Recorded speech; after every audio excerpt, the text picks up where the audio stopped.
Je suis Stella Marie, créatrice de contenu littéraire. À travers ce podcast, je souhaite mettre en avant des acteurs et actrices du monde littéraire dont les profils ne sont pas conformes aux normes sociétales. Aujourd'hui, j'accueille Debbie, autrice et illustratrice. Bonjour Debbie. Hello, bonjour. Ça va? Écoute, oui. Je te remercie déjà d'avoir accepté ma demande de participation au podcast. Eh ben, merci à toi de m'avoir contactée. Je suis très contente et honorée. Est-ce que dans un premier temps, tu veux bien te présenter aux auditeurs et auditrices qui nous écoutent, s'il te plaît? Très bien. Alors, du coup, moi, c'est Debbie, de mon autre plume Debbie Egg. Et sinon, aussi Deb et Déborah. J'avoue que je préfère Deb, mais voilà, j'ai 28 ans. Non, mais il n'y a pas de souci, c'est moi. J'ai 28 ans et je suis autrice et illustratrice, du coup. Ok. Et est-ce que tu peux préciser dans quel contexte tu as grandi, la localisation? Est-ce que tu as grandi avec quel entourage? D'accord. Disons que... alors, oula, comment ça bégayer, c'est parfait. J'ai grandi en Normandie et à Caen plus précisément, et avec ma famille, mes parents, tout ça. Et je suis fille unique aussi. Je pense que ça joue beaucoup dans dans le fait que j'aime dessiner et écrire. Et voilà, bah du coup, vu que si ça te dérange pas, je peux directement embrayer sur mes passions. Enfin, c'est comme tu veux. Ouais, pas de souci. Parce que ça va avec, mais comme je disais, oui, le fait que je sois fille unique fait que je pense que ça explique beaucoup pourquoi l'écriture et le dessin ont fait partie de mes passions depuis que j'ai l'âge de tenir un crayon. C'est un peu cliché de dire ça, mais, mais c'est vrai, ces deux-là ont toujours été ce qui ne m'a jamais quitté. J'ai eu des hobbies passagers, je dirais, mais vraiment l'écriture et le dessin depuis le début. C'est depuis le début. Et j'ai pas, j'ai pas trop de passion à côté finalement, donc c'est un peu triste. Mais voilà. Bah après, c'est déjà très chronophage comme activité, donc. C'est vrai. Ouais, du coup, est-ce que tu as fait un parcours universitaire, scolaire dans ce domaine-là d'art ou pas du tout? Alors oui, c'est assez marrant. Enfin, c'est assez marrant. Disons que j'ai fait du droit d'abord. Disons que mes parents étaient sûrs que ça allait pas me plaire. Et même quand j'ai choisi la filière générale, parce qu'à l'époque, je sais pas si c'est toujours le cas, mais en tout cas, à l'époque, il y avait la possibilité de faire la filière ST2A, donc en design. Et je sais plus c'est quoi, design et... Je sais plus, il me manque un terme, mais c'est pas grave. Non, mais c'est pas grave. Ok. Bon. Je disais que malgré tout, je leur ai dit non, mais c'est bien, moi, la filière générale, il n'y a pas de souci. Je fais ma filière générale. Je suis partie en droit pendant une année, même pas, enfin, j'ai fait les 3 premiers mois, et en fait, c'était pas du tout pour moi. Je dessinais en amphithéâtre. Ah oui, Et du coup, j'ai dessiné en amphithéâtre, et d'ailleurs, quand j'étais au lycée, j'écrivais beaucoup, c'est-à-dire que en cours d'histoire, j'écrivais des histoires. Mais c'est pas la même histoire. Toi, tu les inventais. C'est ça. Et en plus, très ponctuellement, c'est-à-dire que j'écrivais des copies doubles entières. Et après, elles partent à la poubelle. Jamais je continuais. C'était juste le temps de mon cours d'histoire. Enfin bref. Et du coup, pour revenir à mon année de droit, j'ai fait cette année-là. Et en fait, c'est pas fait pour moi. Et vu que mes parents, disons, ils avaient accepté que je sois en droit. Ils voulaient quand même un peu plus que, oui, je veux juste pas faire du droit pour pouvoir oui, il voulait que tu aies un plan. C'est ça, je devais avoir okay. un plan. Et du coup, en fait, j'ai découvert le cinéma d'animation.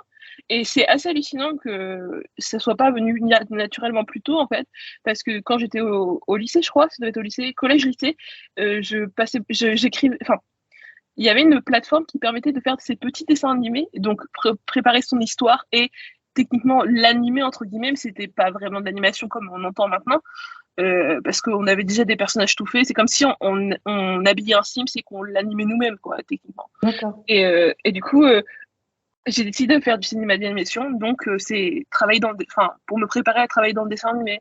Et j'ai fait ça pendant 4 ans, 3 ou 4 ans.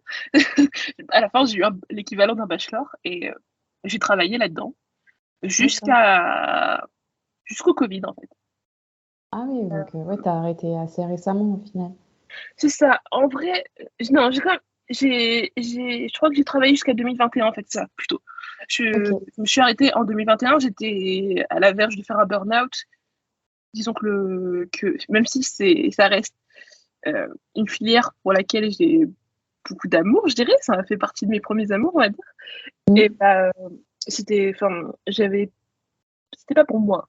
Disons que il y avait une ambiance qui ne fonctionnait pas avec la façon dont je suis. Et à ce moment-là, j'en avais vraiment marre de tout ça. Et je me suis dit, tiens, pourquoi pas réécrire. On était en début 2021. Enfin, j'avais commencé un peu fin 2020. Et j'avais fait une pause depuis 2016, je dirais, une bonne pause d'écriture, hein, quand même. Ah oui, Pour quand même. dessiner sur... Oui, Oui, pas de une temps. très très bonne pause. Et j'avais repris ponctuellement parfois comme ça parce que je m'ennuyais. Mais voilà. Et du coup, bah, en 2021, voilà, je me suis remise. Voilà. Ok. Ouais, bah, c'est quand même ouais, un gros bout de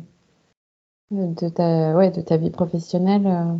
Et du coup, juste pour revenir très brièvement, c'était du cinéma d'animation, donc c'était pour faire des courts-métrages, des longs-métrages ou de la De la publicité. série surtout, D'accord. de la série. Je travaille sur des projets cartoon euh, qui ont été faits en France, mais qui ont été, on va dire, comment dire, attends, j'ai un trou mémoire, j'ai un trou mémoire de termes. Disons que c'était des séries donc qui étaient créées en France, donc comme je disais, Mm. mais qui étaient prévues pour les chaînes Disney, par exemple, Disney TVA et trucs comme ça. Donc Ok. j'ai travaillé sur quelques séries. C'était vraiment sympa. J'ai vraiment aimé le principe de pouvoir travailler en étant un maillon d'une chaîne et qu'à la Mm. fin, il y a un projet qui soit terminé et qu'on soit tous fiers et tout ça. Mais en même temps, le fait de travailler dans un côté assez tertiaire, mine de rien, et bah, ça faisait que des fois, bah, parfois c'était un peu aliénisant. Enfin, je sais pas si c'est vraiment le terme, mais disons que, bah, en fait, on n'était plus qu'une petite main, on n'avait pas vraiment, Mm. euh, enfin, c'est normal. D'un côté, il y a toujours des supérieurs qui sont au-dessus de nous pour dire ce qu'ils veulent et tout ça, mais parfois, Mm. enfin, disons qu'on pouvait pas, c'était créativement parlant, parfois c'était pas là. Par D'accord. exemple, Ah le oui. dernier Il n'y avait travail pas que toujours ton mot à dire. non, la plupart du temps, jamais en fait. Le dernier travail dans lequel j'étais, c'est vrai que j'étais très à la chaîne, c'est-à-dire que je, je produisais toute la journée de 9h à 21h et après Ah oui, voilà, oui. C'est pas... jusqu'à presque avoir une tendinite et là j'ai dit stop en fait, ça fonctionne pas pour moi. Ok. Et donc, ouais, dernière question par rapport à ça. Est-ce que tu as pu voir, du coup, un de tes projets voir le jour Oui, oui. Euh, la première fois que j'ai vu mon prénom et mon nom de famille au générique, j'étais trop contente. J'ai envoyé capture d'écran à ma mère. Je fais, regarde, c'est moi. Regarde, je suis juste là. Personne ne regardera jamais. Ça passe en 30, même pas en 5 secondes, t'es juste là et tout. Et oui, oui, j'en ai vu quelques-unes, que ce soit en stage ou même quand j'étais salariée. Donc, j'étais intermittent du spectacle, mais voilà. Et Mm. oui, mais j'avoue que bon, c'était surtout sur des petites séries enfin, qui sont plus prévues pour les enfants, on va dire. Mais j'ai des amis, des amis qui travaillent dans les effets spéciaux. Et parfois, ça m'arrive, par exemple, à la fin d'un Marvel, de rester et de voir certains noms de personnes avec qui j'étais en cours. Et je Ah, suis trop bien. genre, c'est, oui. Ok. Donc, Ouais, comme c'est vrai quoi, que des même fois, les je petits. regrette d'avoir quitté, mais bon, on verra, hein. On verra Mm. ce que ça donnera, ce que je fais là maintenant. Mais voilà. Ok. Et du coup, ouais, pour faire la transition, donc pourquoi, enfin, donc tu as arrêté du coup ton activité dans le cinéma d'animation, notamment pour ton burn-out et ton surplus de travail, mais est-ce que tu avais du coup l'intention de faire autre chose à la place? À ce moment-là, j'avoue que c'était vraiment, j'étais pas encore sûre de vraiment m'arrêter. Enfin, disons que D'accord. ma famille et mes proches avaient vu, c'était pas mon premier burn-out, c'est ça le truc. C'est que c'était le deuxième. Ah Et oui, oui. vraiment, ça faisait pas assez longtemps que j'étais dans ce milieu pour que ça soit normal. Je veux dire, Mm. c'est jamais normal un burn-out, quoi qu'il se passe. Mais disons que j'en avais fait deux. Enfin, c'était mon deuxième. Le deuxième enfin, celui de 2021, c'était le moins conséquent parce que j'en ai fait un en 2019. Wouh, wouh. Ok. Mais disons que mon but c'était de faire une pause et je me suis dit, vas-y, j'ai envie d'écrire. J'avais vraiment ça urgé. Je sentais que j'avais besoin d'écrire. Et dès que souvent dès que je travaillais de 9h à 21h, c'est même pas une blague, mais dès que j'avais une pause, par exemple pour manger, et ben j'écrivais en fait. J'écrivais déjà, c'était fin D'accord. 2020, j'étais comme ça. Et je m'étais dit, vas-y, vu que je suis intermittent du spectacle, on a parfois on a des contrats, parfois ils sont longs, parfois ils sont courts. Et ce dernier contrat-là, il s'est arrêté abruptement parce que j'avais tellement travaillé, et je dis pas ça pour me faire mousser, hein, parce que c'est pas cool en vrai, mais j'avais tellement travaillé que je m'étais mise en chômage technique moi-même. En fait, il n'y avait plus rien, j'avais plus rien à faire. Genre, Ah ouais, et du d'accord. coup, Tu avais trop d'avance sur ce j'arrive, que tu devais c'est ça, j'arrive en début d'année, juste après les fêtes, trop contente, en mode, bon, on y retourne, enfin, trop contente, on y retourne, c'est parti. Et faire. en fait, on me dit, vas-y, à la fin de la semaine, c'est terminé, ton contrat, il s'arrête là, en fait. Et j'ai pas de quoi me retourner. C'est juste, mon Ah contrat oui, s'arrête d'accord, là. comme Je ça. fais, Ok. ok. Donc, et sauf que je m'étais promis que la prochaine fois que ça arriverait, parce que c'est des choses qui arrivent assez souvent dans le cinéma d'animation et surtout quand tu es intermittent du spectacle. Et je Mm. m'étais dit, au lieu de déprimer dans mon coin, je vais utiliser ce temps pour écrire en fait jusqu'à ce que je trouve autre chose à faire et que je trouve un contrat ou un truc comme ça. Donc, je me suis dit, c'est bon, j'écris. Et donc, c'est ce que j'ai fait. Alors, c'était pas le temps des corbeaux, c'était autre chose, mais ça m'a remis le pied à l'étrier et j'ai écrit comme ça, en essayant toujours de retrouver du travail, disons, euh, jusqu'à juin, en fait, comme ça, parce qu'en même temps, j'avais travaillé assez de temps pour cumuler, je crois, un an de chômage. Donc, en fait, Ah ouais, ouais. j'avais envie de reprendre le travail, quoi. Il se passe que bah, c'était quelque chose qui faisait partie de ma vie depuis facilement plus de 4 ans, en fait. Mais d'un côté, j'étais en mode, bon, bah écoute, si j'ai pas de travail, j'ai pas de travail, on va écrire. Hein. Mm. Donc, c'est ce qui s'est passé, je disais, jusqu'à juin. Et en juin, j'arrive à la. Enfin, disons que je mets le point, pas le final de ce roman sur lequel je travaillais, mais pas du tout. Je mets le point final de ma première partie. Donc, dans ma tête, il me restait encore 3. Ah Et oui. j'étais déjà à 280 pages. Et j'étais, pourquoi c'est qu'une première partie? Je comprends pas. Et je me dis, allez, j'ai envie de faire quelque chose moins prise de tête, juste là, comme ça, un truc pas long, un peu court. Et je redéterre un projet que j'avais commencé quand j'étais au collège en 2009, je crois. Donc, en juin 2021, je déterre un projet de 2009 et c'est Le Temps des Corbeaux. D'accord. Et ce n'était pas un vide-tête. Voilà. Ouais, mais Donc, c'est. Ouais, du coup, ouais, est-ce que tu peux. Est-ce que l'idée de base de 2009, c'est ce que tu as sorti du coup en auto-édition en 2022, c'est ça? l'idée générale, on va dire le fait d'avoir des corbeaux, enfin, comme tu as lu, donc, euh, et qu'ils aient une espèce de rôle de policier des créatures surnaturelles, c'était exactement ça. C'était exactement ça déjà en 2009. C'est trop marrant que ce soit le cas. Il y a quelque chose, enfin beaucoup de choses et en même temps qui n'ont pas bougé, mais on va dire qu'il y a quand même d'autres choses qui ont changé entre 2009 et 2022. Déjà, tout bêtement, le fait de oser avoir un personnage de couleur, Oui. un personnage noir, c'était pas le cas à la base. Mon personnage avait bien les cheveux bouclés, mais elle était rousse et blanche. Ah oui, d'accord. Ok. Et donc, ça, c'était un des premiers changements, je dirais. Euh, et aussi, le fait de complètement déplacer la timeline et l'endroit. C'est-à-dire que disons que quand j'ai écrit la première fois Le Temps des Corbeaux, il avait juste que 5 chapitres, hein, pas grand-chose. Mais Mm. je savais que la fantasy existait parce que c'était le domaine qui me plaisait le plus. Mais je connaissais pas tout ce qui était urban fantasy, tous les termes, tout ça, ça me parlait pas plus que Ouais, ça. les sous-genres, hein. Ok. Ça, et les sous-genres ne me parlaient pas plus que ça, donc j'ai décidé de placer ça en Écosse. Je crois que ça devait être entre les deux guerres mondiales. Techniquement, ça devait être dans cette trame temporelle-là, mais je ne savais pas que c'était de l'urban fantasy ou pas. La démarche était complètement différente quand j'ai commencé Le Temps des Corbeaux, parce qu'en fait, à la base, j'étais sûre que l'urban fantasy, c'était pas fait pour moi. Genre, c'est trop bizarre de dire ça, mais pour moi, c'était un genre que je n'aimais pas, parce que j'avais beaucoup d'a priori dessus, en fait. Et j'avoue que ça fait partie d'une de mes façons de faire, souvent, quand j'écris, c'est parfois d'utiliser des tropes ou des genres que j'ai pas l'habitude d'aller voir parce que j'ai des a priori dessus ou quelque chose comme ça.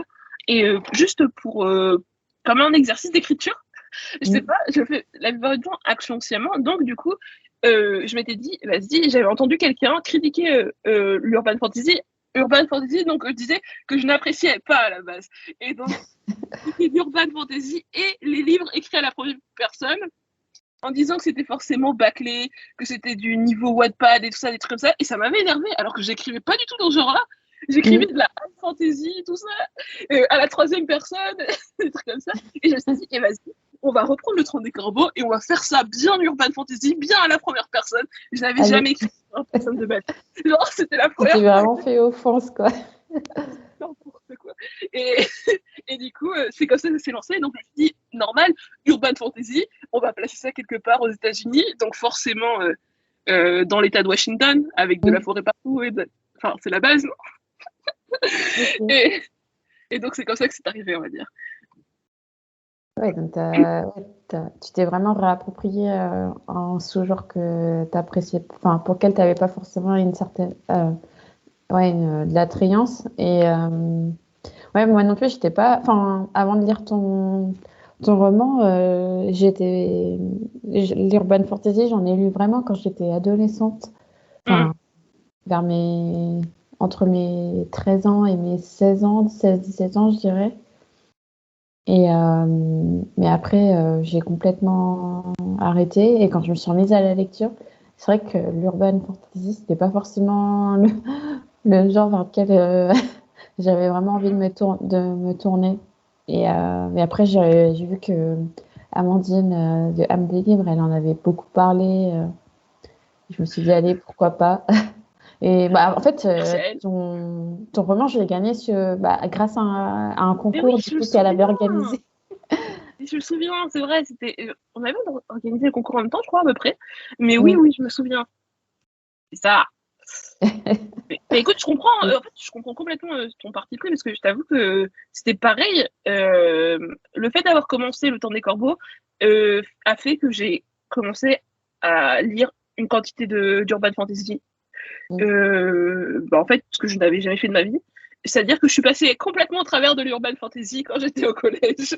Et entre 13 et 16 ans, disons que j'étais beaucoup sur Skyrock, en fait. Donc, du coup, je lisais plus de fiction, pas forcément de fanfiction, même pas forcément de fanfiction, mais par exemple, tout bêtement, je sais pas si tu as entendu parler du Chant des Voiles de Tiff. Et, oui, il a fait sa campagne Ulule c'est ça. Dernièrement. Ouais. Ok. Et quand je devais avoir 12 ans, je lisais la première version qui était Une sombre histoire de pirate, je crois, c'est comme ça que ça s'appelait. Et il y avait plein de monde comme ça. Et donc, par exemple, des autrices comme Yelena ou d'autres, je sais plus vraiment les noms actuels, tout ça, mais il y en avait beaucoup qui étaient sur Skyrock, dont je lisais et qui ne faisaient pas forcément fanfiction, mais qui écrivaient ce qu'on appelait des fictions, qui étaient juste des romans, en fait, pas autre chose. Et donc, je suis beaucoup passée au travers de l'urban fantasy. J'ai vu Twilight, les films. Je n'ai pas lu les Twilight. Je pense que j'aurais dû peut-être les lire, ça aurait pu être marrant à cette époque-là. Mais c'est vrai qu'à part ça, la seule chose que je lisais à peu près, ça devait être comment on appelle ça, la dystopie. Beaucoup de dystopie en vrai. Ah oui, c'était la mode à l'époque. C'est ça. C'est en train de revenir. Mais... C'est ça aussi. Et du coup, donc j'ai lu entre 2021 et 2022, 23. 2022 surtout, j'ai lu beaucoup d'urban fantasy juste pour à peu près voir comment ça se faisait en fait. Et en vrai, il y a tellement de bonnes choses. Et je pense que il y a des bonnes choses comme des moins bonnes. Et je pense que c'est en fait c'est quelque chose qu'on voit dans tous les genres et que il n'y a pas de sous-genre, ça c'est sûr en fait. Et que c'est juste, ça dépend la personne qui écrit, pour quelle raison elle écrit, parce que ça se ressent aussi. Et puis voilà. Et donc, ok. Et du coup, quelle a été ta démarche pour... Est-ce que quand tu as écrit Le Temps des Corbeaux, tu savais c'était voué à être connu du grand public. Et, quelle a été ta réflexion pour le choix de l'édition du livre? Bah écoute, pour Le Temps des Corbeaux, quand j'ai commencé celui-là, au début, en- non, tout était prévu pour que ça soit publié. En fait, après avoir passé beaucoup d'années à écrire pour rien, dans ma tête, c'est pas pour rien, forcément c'est pas pour rien, j'ai écrit, je me suis perfectionnée, tout ça, j'écrivais quand même depuis mes 8 ans, sans mentir, c'est-à-dire que je me souviens encore de moi entre 8 et 10 ans, sur l'ordinateur du salon, de ma grand-mère en train d'écrire déjà à cette époque-là, et j'écrivais vraiment, mais j'ai jamais rien terminé, jusqu'à même, je me souviens, c'est sûr que l'un des projets que je voulais absolument terminer, je devais être au lycée et je voulais faire partie de ces jeunes auteurs, jeunes auteuristes, je dirais même, qui sont publiés avant leurs 18 ans et je voulais faire partie de ça en fait. Et je voyais certaines personnes qui avaient publié comme ça et c'était exactement ce que je voulais, sauf que je n'ai pas, au bout du compte, j'avais un projet qui a fait une 400 pages, jamais allé jusqu'au bout et abandonné dans un coin. Et en fait, ça m'a un peu, je me suis dit, en fait, jamais je vais terminer d'écrire quelque chose. Donc, c'est pour ça que je me suis mis un pause à peu près. Et là, je me suis dit, vas-y, le projet sur lequel j'étais avant de reprendre Le Temps des Corbeaux, j'avais besoin de faire une pause, mais pour moi, c'était quand même, j'avais encore ce sentiment d'échec et je voulais plus ce sentiment d'échec. C'était, cette fois-ci, je crie quelque chose, mais ça doit être publié. Je vais jusqu'au bout des choses. Ça doit être publié. De n'importe quelle façon, ça doit être publié. Que ce soit sur Wattpad ou n'importe quoi, ça doit être terminé et publié. Il faut que ça soit fini. Et c'est tout. Je ne pouvais pas abandonner encore. C'était pour moi, si j'avais abandonné, c'était signe de s'arrêter. Là, c'était bon. Bref, je sais pas si c'est une bonne idée de se mettre la pression comme ça, mais c'est ce qui est arrivé. Donc, je me suis dit, ce projet-là, j'y vais jusqu'au bout. Est-ce que, je sais que quand je l'ai commencé en juin, j'avais vu un appel à texte, je sais plus, ça devait être pour Scrineo, je crois que c'était pour Scrineo, et en vrai, j'avais vu ce qu'ils faisaient et ça me plaisait beaucoup. Mais genre, j'aimais beaucoup cette maison d'édition et je m'étais dit, vas-y, l'appel à texte se finissait en août, genre je crois que le 31 août, on était le 1er juin, j'avais vite fait mon outline de mon histoire et c'est bon, le 31 juin c'est fait. Ça sera non. Donc, ce n'a pas été le cas. Mais en fait, même avant, j'ai vu que Scrineo ont sorti un livre qui s'appelle... Je le regarde parce qu'il est pas très loin normalement. Bon, je sais pas où il est. Mais un livre qui... c'était de l'urban fantasy, donc avec des faées, avec une espèce de police surnaturelle qui s'appelle les Cavaliers. J'ai pas lu plus que ça, justement parce qu'en fait, genre, je commençais juste à lire le début et j'étais, vas-y, ça ressemble grave à ce que j'écris. Et ça, c'était. Et ça, en fait, c'est un truc qui me bloquait de fou de me dire qu'il y a des gens qui ont eu les mêmes idées que moi, ce qui est tout à fait logique et qui arrivera encore et encore. Mais je me suis dit, Scrineo a déjà un projet en fait qui ressemble ou qui même peut-être sûrement très mieux, qui a abouti et tout ça, qui aura sûrement une suite ou des trucs comme ça. Ça sert à rien en fait. Genre, il y a peu de chances en général qu'ils reprennent des textes similaires derrière. Enfin, en tout cas, à intervalles très courts. C'est ça, en fait. Je vois le truc venait juste de sortir, c'est bon, et c'est mort. J'aurais pu essayer d'écrire mon roman et le soumettre en maison d'édition. Mais en fait, disons que cet appel à texte, c'était le seul qui m'intéressait à ce moment-là. Et j'avais pas envie de devoir attendre tout le processus de base de soumission, attendre déjà que des soumissions s'ouvrent, attendre 6 mois que ça soit lu, en fait. Si c'est accepté, un processus éditorial. Et je voulais pas, parce que c'était vraiment le projet qui était, est-ce que c'est fait pour moi de reprendre l'écriture ou pas? Et j'étais celui-là, ok, je vais voir comment faire, mais je pense que je vais le faire moi-même. Je sais plus quand est-ce que j'ai découvert que l'auto-édition, ça existait, en fait. Je sais pas, je sais que c'était dans cette période-là. Je sais pas qui j'ai vu, Si, je sais, en fait. Je me souviens maintenant. C'est Yelena, donc, encore une fois, qui a sorti les Fleurs d'Opale, les chroniques des Fleurs d'Opale en auto-édition. Et je me suis dit, ça, c'est ce à quoi j'aspire. J'aspire à faire quelque chose d'une qualité pareille. Et le publier moi-même s'il faut, tu vois. C'est ça que je me suis dit. Et j'ai écrit mon roman. À partir de ce moment-là, je crois qu'on devait être, je sais pas, quelque part pendant les vacances d'été. Et à partir de ce moment-là, c'était, ça sert à rien, pas de processus. Je vais même pas essayer de passer par l'édition traditionnelle. C'était pas parce que je pensais que mon projet n'était pas suffisamment bon, juste que c'était pas ce que je voulais. J'avais une idée, en fait, toute faite de ce dont j'avais envie de parler dans ce roman, et j'avais pas envie qu'on me mette entre guillemets des bâtons dans les roues. Enfin, j'avais peur que le fait que, par exemple, les 3 quarts de mon cast est racisé, enfin, de mon cast de persos principaux sont racisés, et j'avais peur qu'on me dise, bah non, en fait, ça passe pas. Et ça se trouve, ça aurait pas été le cas, mais j'avais pas envie de me frotter à ça. Donc, j'ai dit, non, je m'en occupe moi-même. Et c'est ce qui est arrivé. Voilà. Ok. Et ouais, c'est une grande décision de te dire que tu vas faire tout de A à Z. Mais ouais, déjà le fait que tu te dises, ouais, je vais te publier parce que je suis pas sûre d'être prise, ça veut dire que tu avais déjà une certaine conscientisation du milieu éditorial et tu n'avais pas forcément envie d'être confrontée à des refus, vu que toi, ton but, c'était vraiment de le publier. Donc, ouais. Oui, c'est ça. Okay. J'avais pas forcément peur des refus sur la qualité, parce que c'est possible, hein, j'aurais pu en avoir, ça n'y a pas de souci.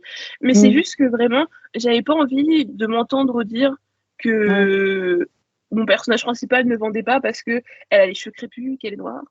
C'est pas, en fait, c'est pas ce que je voulais. Et j'avais besoin, en fait, d'écrire ce personnage.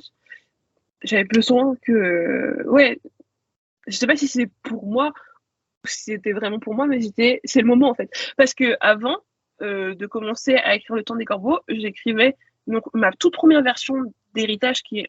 Enfin, on en reparlera plus tard, mais donc ma toute première version de ce roman qui s'appelait Héritage. Et en fait, le personnage était censé être. Je sais plus c'était quoi. Est-ce que c'était de la high fantasy, mais techniquement, vu que c'était quand même un monde qui était complètement inventé, mais elle avait des attributs qu'on pourrait dire syriens, en fait, c'était ça. Et et pareil, et pas que les attributs physiques, le but était aussi de parler de son pays natal qui aurait aussi eu des choses en rapport, en fait. C'était, voilà. Et pourquoi? Parce que j'avais besoin de parler, d'avoir un personnage qui soit de couleur, mais j'avais peur que si mon personnage soit de couleur et qu'il soit noir ou métis, noir-blanc, hein, qu'on me dise, écoute, ça se voit, t'es en train d'essayer de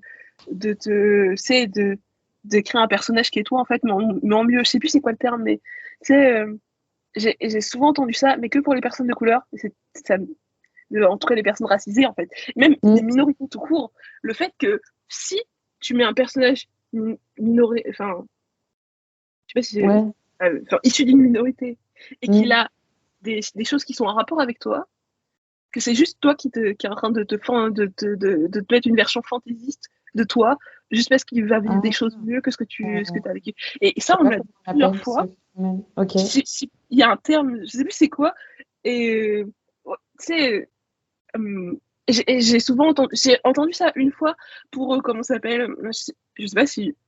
Bon, je vais dire son nom, c'est pas grave, mais pour Sarah J. Maas, genre, j'ai entendu plusieurs fois dire ça, que c'était souvent ce qu'elle faisait, qu'en fait, tous ses personnages principaux, c'était juste elle qui se mettait dedans avec, plein de beaux mecs, et puis voilà, dans des espèces de triangle amoureux ou harem, et qu'en fait, c'était juste elle qui se projetait là-dedans. Je crois que c'est ça le terme. Et genre, moi, je m'en moque, enfin, je veux dire, cette autrice et cette autrice, tu vois. Mais en tout cas, je trouvais ça frustrant en tout cas, d'entendre ça la plupart du temps, au-delà d'elle, pour des personnes qui, du coup, essayaient de mettre des choses qui les touchaient personnellement pour avoir de la représentation parce qu'elle n'existait pas autre part. Et genre, ça frustrant. Et en fait, ça me frustrait parce que pour moi, je voulais une personne qui soit au moins. Qui soit noire, ça c'était sûr, mais même mettre une personne métisse, je me sentais pas légitime. Enfin, tout en étant légitime, parce que j'avais peur qu'on me dise encore, ouais, en fait, tu t'es créé une fanfiction sur toi, quoi. Et j'étais. Bah, non. Tu avais peur que ce soit trop centré. Enfin, en fait, tu avais peur qu'on te reproche que ce soit centré sur ta personne. Je sais pas comment on dit ça. Personnification. Non, je sais pas. Bah, sûrement. C'est juste que je trouvais ça un peu injuste parce que t'as des personnes qui vivent parfois des choses qui sont pareilles que moi, sans pour autre, et qui vont peut-être s'identifier en fait. Et donc, bref, tout ça pour dire que du coup, pour moi, c'était important à ce moment-là parce que en fait, j'ai eu un déclic pendant que j'écrivais Héritage qui était, mais la vérité, c'est que si j'écris pas sur des choses qui me touchent, que ce soit des personnes qui me ressemblent ou pas, qui le fera en fait? Je vais pas attendre que d'autres personnes le fassent. Donc, autant le faire moi-même. Alors, c'est vrai que mon premier personnage n'est pas une métisse, noire-blanche, donc. Mais ça me dérange pas parce que, de toute façon, il y a plein de trucs qui fait que voilà, j'avais d'autres choses à dire. J'avais d'autres choses à dire et tout ça. Et en fait, disons que Dolly, mon personnage principal, donc, le fait qu'elle soit noire, c'était une évidence. Il fallait pas qu'on m'empêche ça. Alors, C'est ça, ouais. encore une fois, peut-être que je me répète, mais si ça se trouve, je serais tombée sur une maison d'édition qui en aurait eu rien à faire, qui aurait été très content. Très contente de mettre en valeur un personnage comme ça, mais je préférais pas me risquer à un refus en fait par rapport à ça, et voilà. Ok. Et ouais, du coup, est-ce que tu peux spécifier brièvement quelles ont été les étapes clés de l'autopublication du Temps des Corbeaux? Ok. Alors pour le récit en général, bon, sans pas besoin forcément de passer beaucoup de temps, mais j'ai écrit mon premier jet, je crois, en 4 mois à peu près. Et après, j'ai fait un début de réécriture, mais disons que ma façon d'écrire est un peu différente de ce qu'on préconise la plupart du temps sur les réseaux sociaux, qui est d'écrire sans se retourner, d'avoir un premier jet bâclé, ou juste le premier jet pour le terminer. Et en fait, je suis incapable d'écrire sans me retourner. Donc, mon premier jet m'a pris 4 mois, mais c'est-à-dire que à chaque fois, facilement, quand j'atteignais un milestone, je relisais tout et je remettais tout à jour pour que tout soit bien. Je faisais tout le temps ça. Et en fait, je dis ça, mais c'est pire, c'est que d'ailleurs, c'est toujours ma façon d'écrire en vrai. C'est-à-dire que si j'écris quelque chose, j'écris comme ça. Le lendemain, pour pouvoir me remettre dans le bain, je vais relire ce que j'ai écrit la veille. Et la plupart du temps, quand je termine un chapitre, pour être sûr que tout va bien, je relis mon chapitre et je retape un peu dedans. Donc en fait, quand je termine un premier jet, en tout cas, quand j'ai terminé mon premier jet du Temps des Corbeaux, il était pas super moche. C'était pas parfait. C'était clairement pas parfait. Mais il y avait, ma réécriture n'aurait pas été super dure, quoi. C'était déjà prévu. Donc j'ai envoyé ça en bêta lecture. J'avais une bêta lecture professionnelle que j'avais payée pour ça. Et 2 autres personnes qui s'étaient gentiment proposées. Donc j'ai envoyé ça en bêta lecture.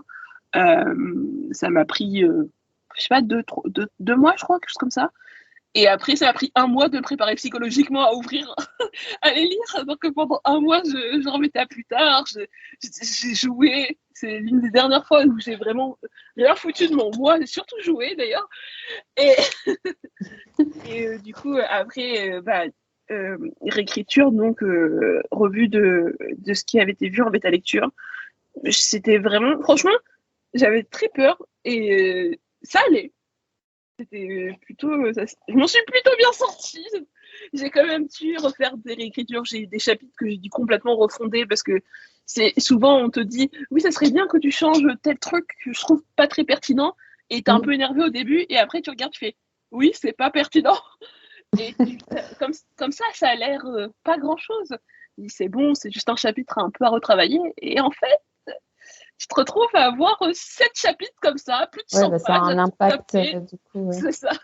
Et en fait, mon gros problème, c'était même pas de la cohérence, c'était vraiment des choses comme ça. C'était oui, je trouve que ton personnage, ça manque un peu d'initiative. On dirait qu'elle se fait juste rouler dessus pendant tout le temps. Très bien qu'il prenne un peu d'initiative parfois. Et tu fais oui, bon, d'accord, c'est bien qu'elle prenne l'initiative quand même. Et pour qu'elle prenne l'initiative, c'est bon, t'en as pour 10 chapitres à retaper. Ou oui, ce serait bien d'enlever tel machin parce que c'est pas logique à tel endroit, ou c'est compliqué à tel endroit. C'était juste un objet. J'avais juste enlevé un pistolet, ça m'a fait reprendre tellement de chapitres pour un objet enlevé. C'était que des trucs comme ça.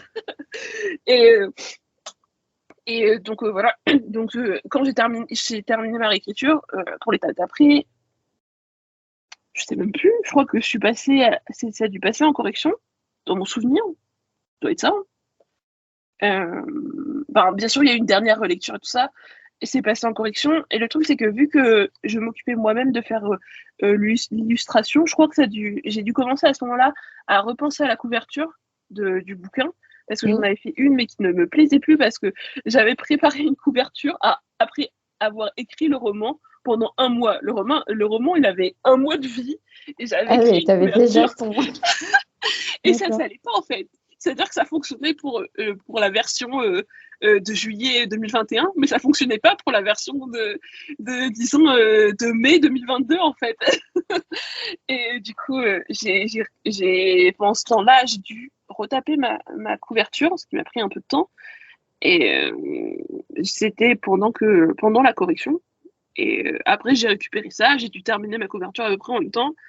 Et il fallait recorriger encore une fois, envoyer en maquette, à la maquettiste, parce que je voulais avoir une belle maquette à l'intérieur. Mm. Au bout du compte, elle s'est occupée de tout ce qui était l'aspect, de la maquette et tout ça, mais j'ai quand même fait les visuels de la maquette moi-même, parce que vraiment, on va dire que le temps des corbeaux, c'est sous le sigle du je sais ce que je veux absolument que ça soit comme ça. Et donc, D'accord. j'avais à peu près tout préparé.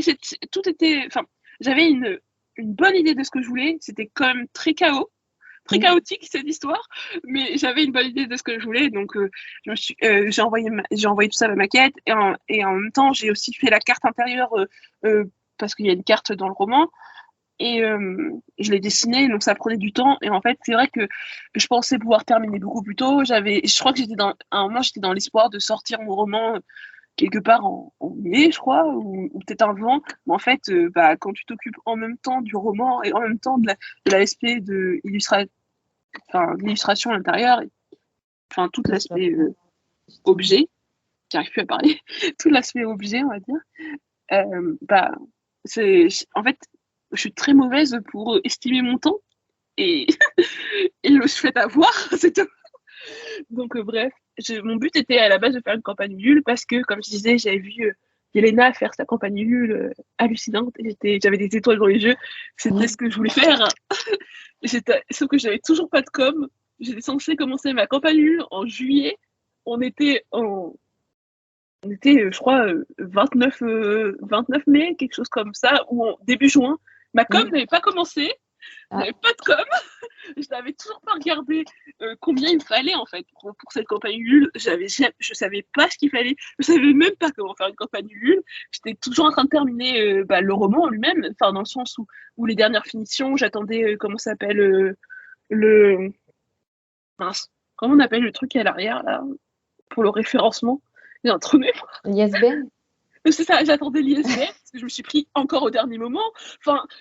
J'avais une idée très très disons, j'avais une bonne idée de ce que je voulais, mais le déroulé, c'était pas ça.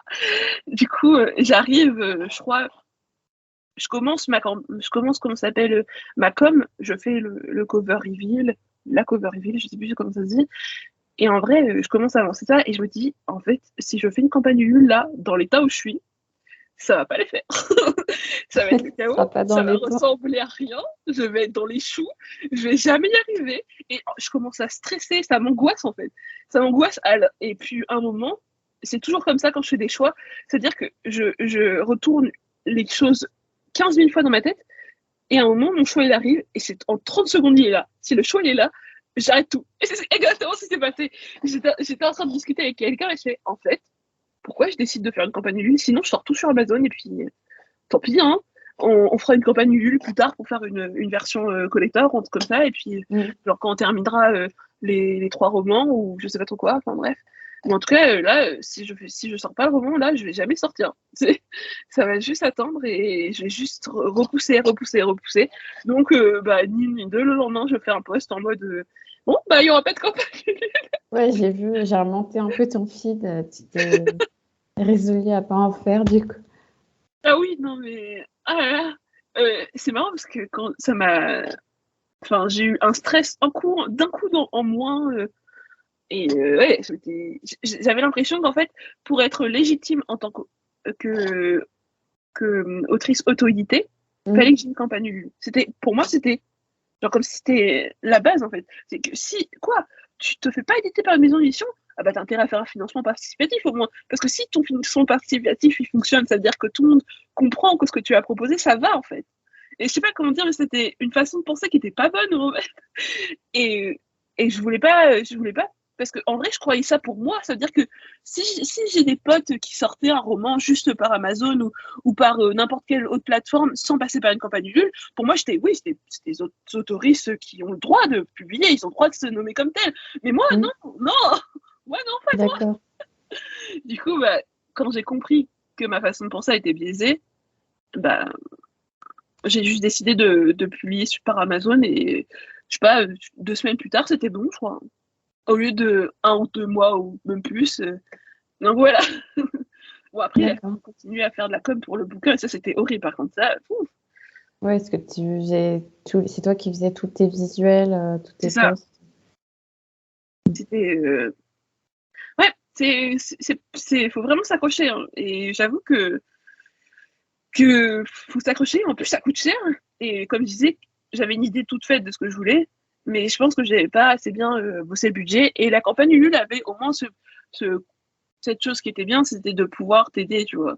Et j'avoue que des fois, j'y repense encore en me disant est-ce que le tome 2, ce serait pas mieux de faire une campagne Ulule? Parce que le truc, c'est que je voulais tellement avoir un objet qui me plaise et ne pas lésiner sur, par exemple, enfin, tu sais, quand tu t'auto-édites, tu remarques à quel point le nombre de pages c'est important.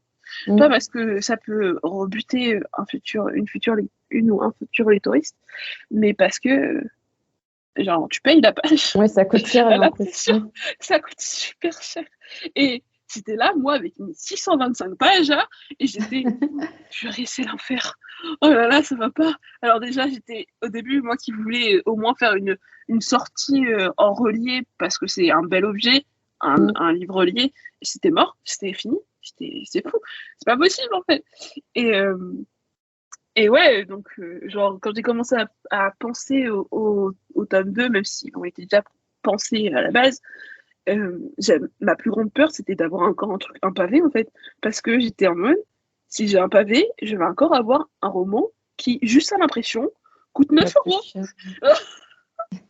Et en fait, mon but était que pour le premier roman, je puisse le vendre à moins de 20 euros parce que j'étais pas une autrice connue, ni une autrice publiée dans une maison d'édition, ni tout ça. Donc, du coup, un prix qui aurait été viable pour moi, pour la taille de mon roman, ça aurait dû être 23-24 euros. Je l'ai sorti à 19,90 €. Genre, l'impression coûte 9 euros, juste l'impression. Donc, en fait, actuellement, quand on m'achète un roman, je gagne plus d'argent sur la version e-book que la version papier. Ah ouais, non, mais je gagne que là. Donc, je me suis dit, normalement, comment dire, l'auto-édition, c'est là où tu es censé récupérer un peu plus d'argent par rapport à l'édition traditionnelle. Parce que tu n'as pas la marge de l'éditeur. C'est ça. Sauf que juste parce que je voulais éviter que le prix rebute, et j'ai fait comme ça. Donc, c'est vrai que si c'était à refaire, je ferais différemment. Et pour le tome 2, on verra. Hein. Mais c'est vrai que ça coûte cher. Genre, ça coûte beaucoup plus que ce qu'on peut penser. Si on veut un objet qui soit, entre guillemets, de qualité, après, il y en a qui se débrouillent très bien sans, mais je veux dire, je n'ai pas payé ma couverture. Je l'ai fait moi-même. Et pourtant, purée, il faut aligner l'argent pour sortir le roman. C'est ça.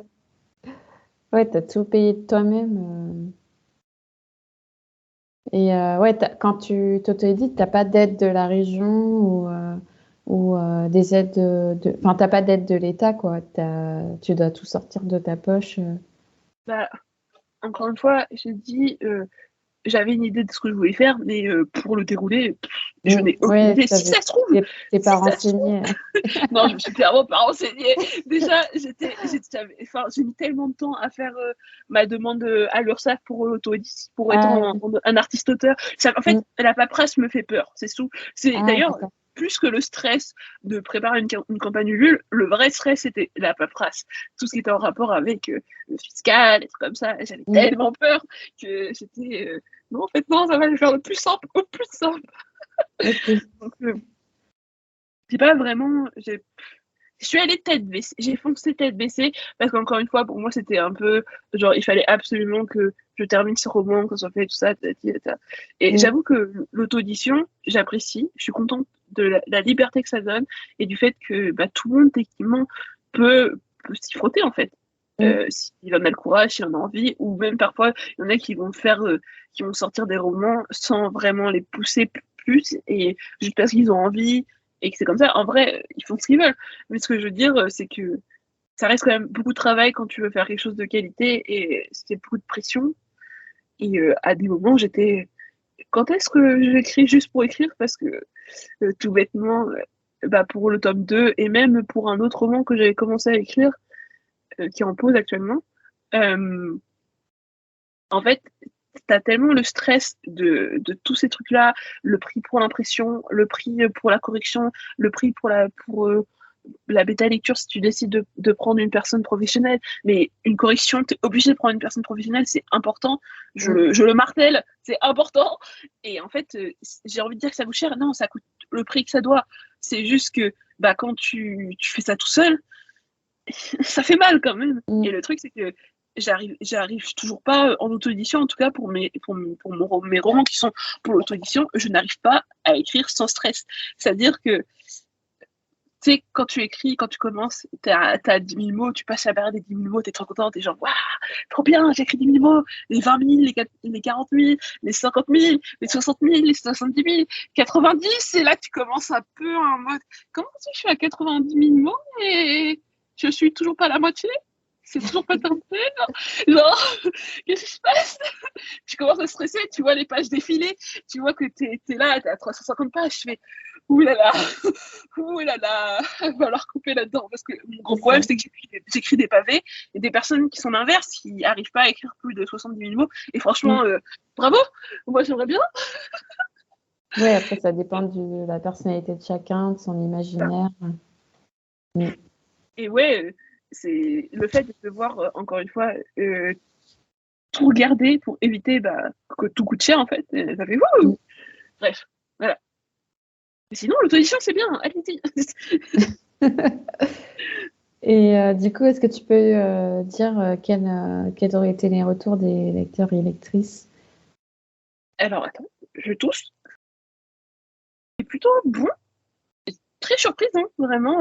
Je savais pas trop à quoi m'attendre. Et vraiment, j'ai eu la chance de tomber sur des bookstagrameuses qui ont été trop adorables. Genre, clairement, en fait, sans mentir, les bons retours que j'ai eus, le succès, je sais pas si c'est un succès. En fait, j'ai pas tellement de points de comparatif, donc pour moi, c'était plutôt un bon démarrage. Enfin, j'avais l'impression que ça allait, pas. C'est vraiment grâce aussi aux personnes qui ont lu et qui ont apprécié et qui en ont parlé, qui en ont parlé. Et franchement, je les remercie, mais à fond, parce que pour moi, je sais que j'ai eu de bons retours, mais j'en aurais pas eu autant si ces personnes-là n'avaient pas donné autant de leur personne, on va dire. C'est ça, dédicace à Amandine. Mais c'est ça, et puis j'en ai 4 autres bien en tête, et voilà, je pense qu'elles se reconnaîtront, j'espère. Parce qu'en vrai, j'ai peur d'écorcher les noms, donc du coup, je sais pas si ça... mais j'aurais dû regarder, j'aurais dû chercher, mais dommage, parce que, voilà. En tout cas, elles ont vraiment participé à ça. Déjà, je pense aussi à Lena Karen qui... Et ça m'a marqué, c'est pas la seule, hein, clairement pas. Ah mais... oui, de LK Sissoko. C'est ça, exact. Alors, qui aussi, en fait, a accepté de me faire comment ça s'appelle, un service presse. Et si ça me donne envie de... Ça te dérange pas, juste 2 minutes que je regarde vite fait? Non, vas-y.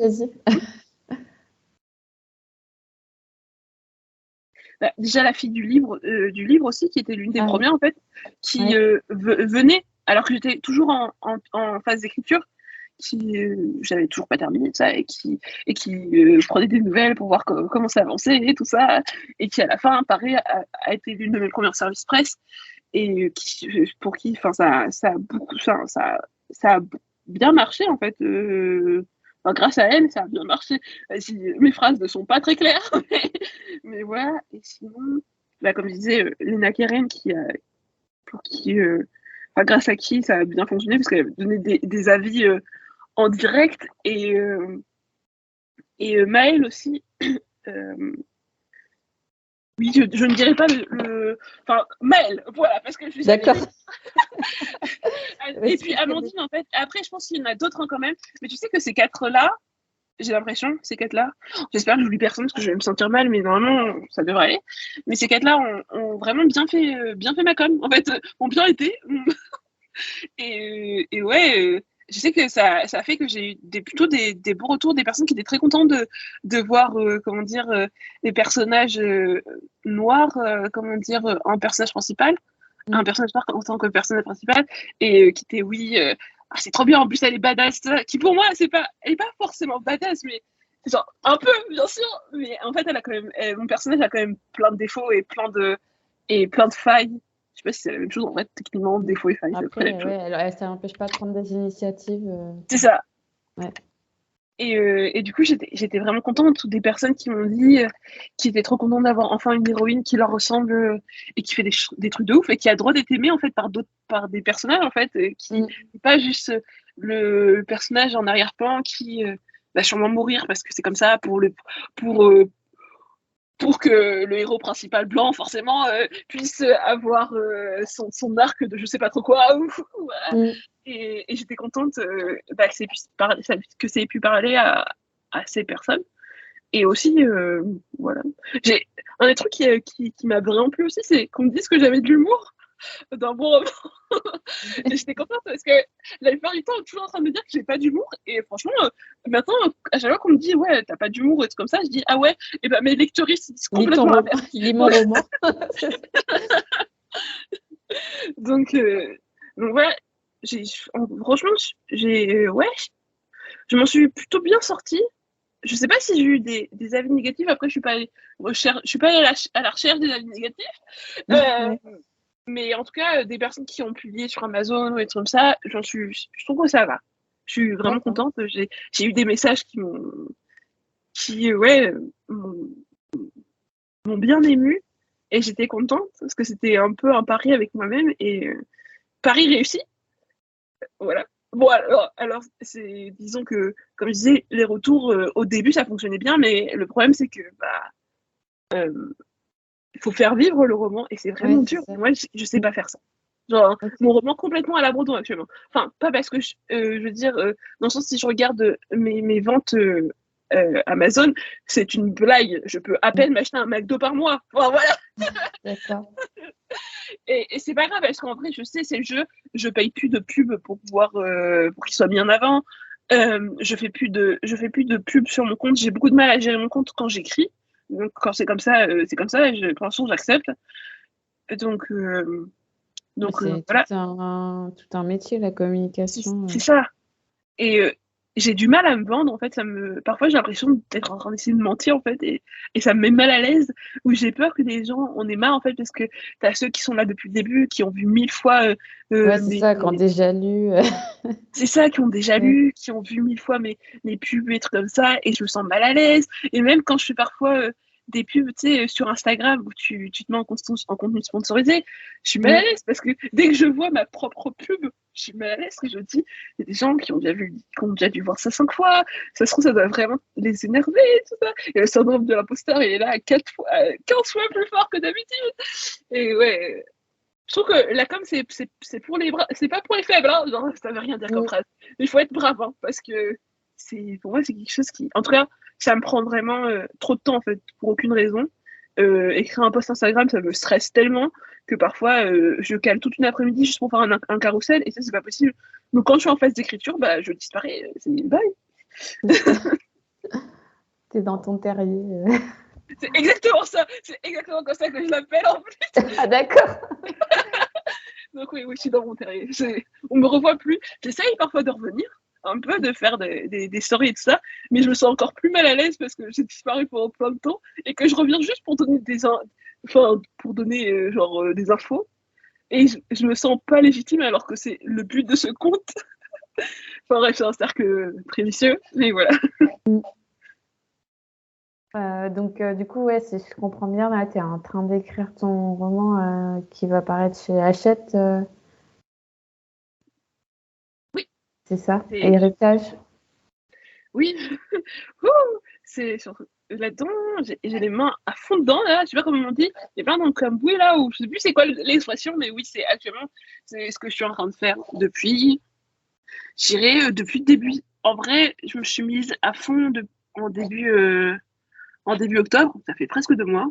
J'ai l'impression que ça fait 10 ans que je suis dessus, mais mais oui, c'est ça. Donc, je suis actuellement en train de bosser pour un projet avec Hachette. Waouh, ça va être super bizarre de dire ça. Je sais pas s'il faut que je présente un peu comment c'est arrivé ou pas du tout. Ouais, je veux bien. Tu présentes comment c'est arrivé et puis après, de quoi ça parle. D'accord. Parce que, bon, vu ce dont je parlais pour Le Temps des Corbeaux et la façon et mon parti pris par rapport aux maisons d'édition, c'est pour ça que ça peut paraître un peu bizarre. Et j'avoue que pour moi, c'était un peu bizarre au début. Mais en fait, ça allait bien avec, comment dire, la façon dont j'étais après la fin du Temps des Corbeaux et de la première campagne de com qu'il y a eu dessus, on va dire. Jusqu'à, je sais pas, ça devait être jusqu'à octobre c'était de juin, de juin 2022 à octobre 2022. Je crois à partir de octobre, je me suis complètement arrêtée. Pardon. Et en fait, à ce moment-là, comme je te disais tout à l'heure, j'avais envie de pouvoir écrire pour écrire. Je retrouvais le plaisir d'écrire en me disant, j'ai pas besoin de penser à l'argent que ça va me coûter après juste pour le publier en fait. Et du coup, j'étais en plein là-dedans, j'étais dans ma déprime, en train de me dire, en fait, si ça se trouve, je devrais juste écrire à côté sur Wikipédia, non, sur Wattpad, et juste faire ça, en fait, pour juste avoir au moins un projet pour lequel je peux écrire sans avoir à me soucier du nombre de mots que j'écris. Et en fait, je ne sais pas d'où c'est sorti, et je reçois un mail, et je regarde, c'est marqué, oui, je suis éditrice junior chez Hachette et nous avons entendu parler tu vois, on a vu ce qui s'est passé pour Le Temps des Corbeaux et on est grave intéressé, on est intéressé de pouvoir travailler peut-être potentiellement sur un projet. Comme ça. Ouais. Et j'étais trop marrant parce que ce jour-là, j'étais en train de me préparer pour aller travailler dans un café pour reprendre à fond l'écriture du tome 2 du Temps des Corbeaux. Et je vois ça. C'est une blague. Genre, c'est un hoax ou un truc comme ça. Et je regarde, c'est vraiment Hachette. Mais non, c'est une blague. Et franchement, il m'a fallu un moment pour comprendre ce qui m'arrivait. J'ai appelé ma mère, je me suis retenue de pleurer. Et après, j'ai mis 1 heure ou 2 heures à répondre aux messages parce que j'étais là en panique. J'étais comme ça, qu'est-ce qui se passe en fait? Et du coup, voilà, j'ai été contactée parce que, comme je disais, ils ont vu Le Temps des Corbeaux, ils l'ont trouvé. Enfin, la personne, l'éditrice qui a vu Le Temps des Corbeaux, qui en a entendu parler, l'a lu, ça lui a plu. Parce que, alors ça, je train de me dire, et vas-y, même si au bout du compte, je travaille pas avec Hachette, le fait que tu es une éditrice que j'achète qui a lu Le Temps des Corbeaux, ça t'a plu, ça, juste, pardon. Pardon. J'étais, et du coup, je vois ça. Et en fait, dans le mail, elle m'explique que ça avait plu, qu'il y avait eu la question de est-ce que ça serait pas une bonne chose de le rééditer chez J'ai lu. Et en fait, carrément. Oui, mais non mais je suis choquée, hein. J'étais choquée de...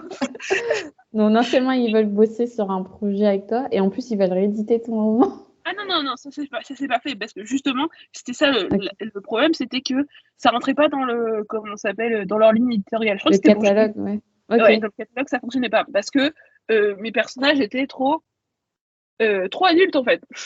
Ah d'accord. Et que ils étaient, déjà je trouvais que moi-même j'arrivais pas tellement à me placer parce que pour moi c'était pas du YA, du jeune adulte, c'était logique parce que c'était pas du jeune adulte quoi. Oui, ça.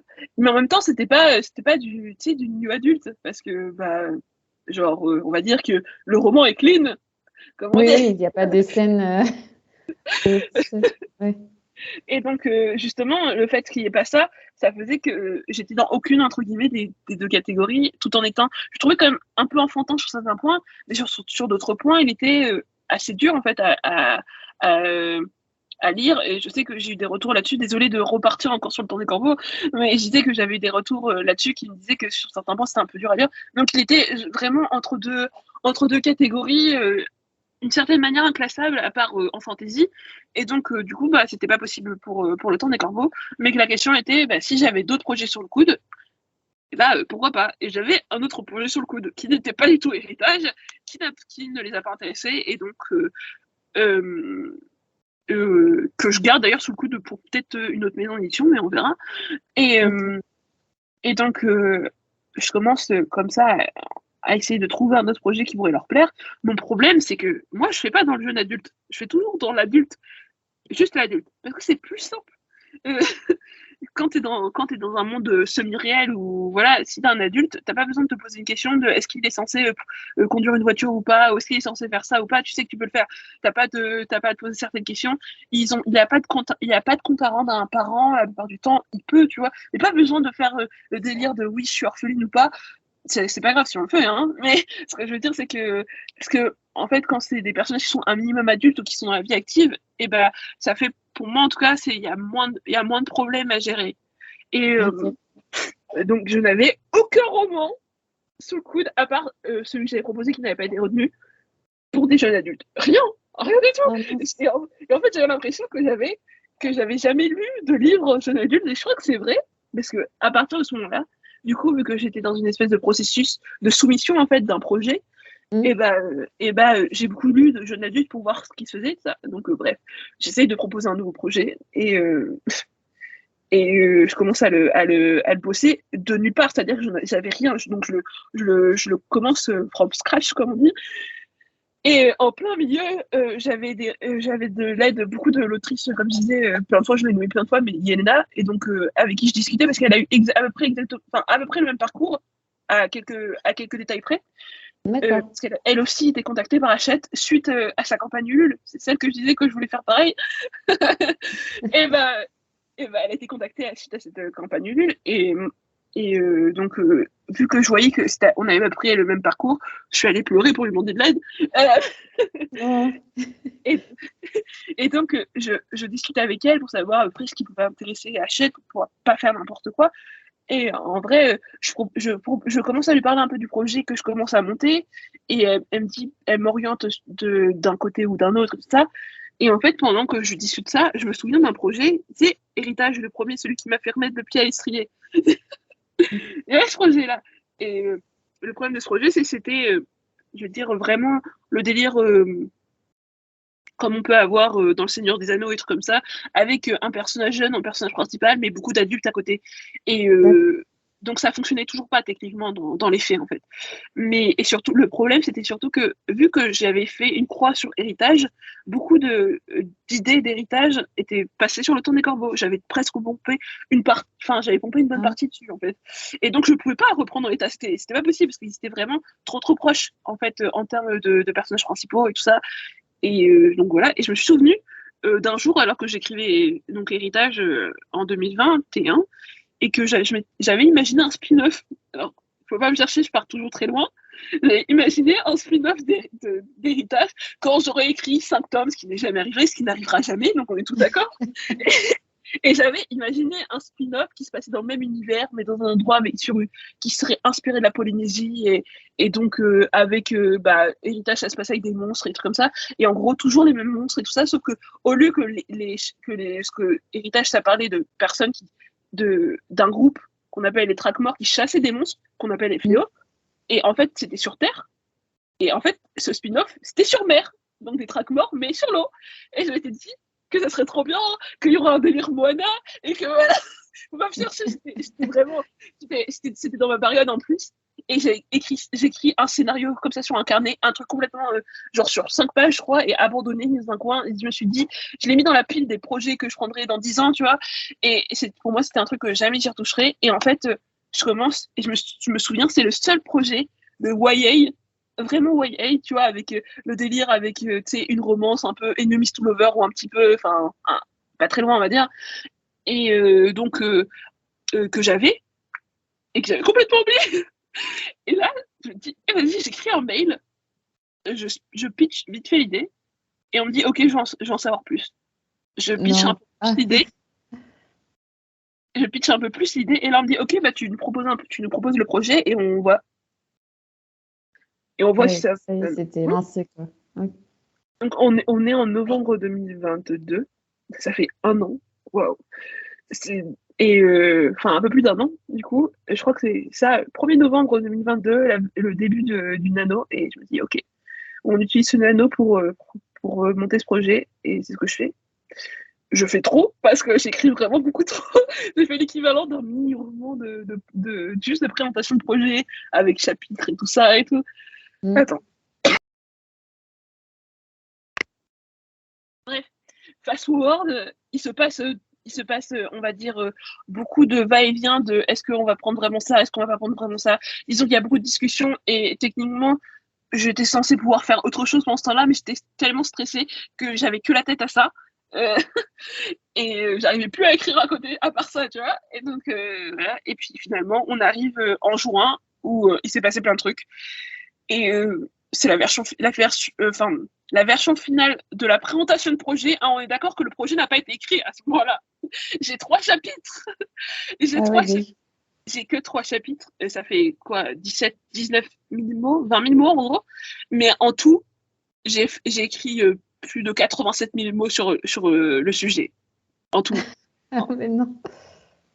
C'est un peu frustrant. Alors même le dire là, ça me frustre.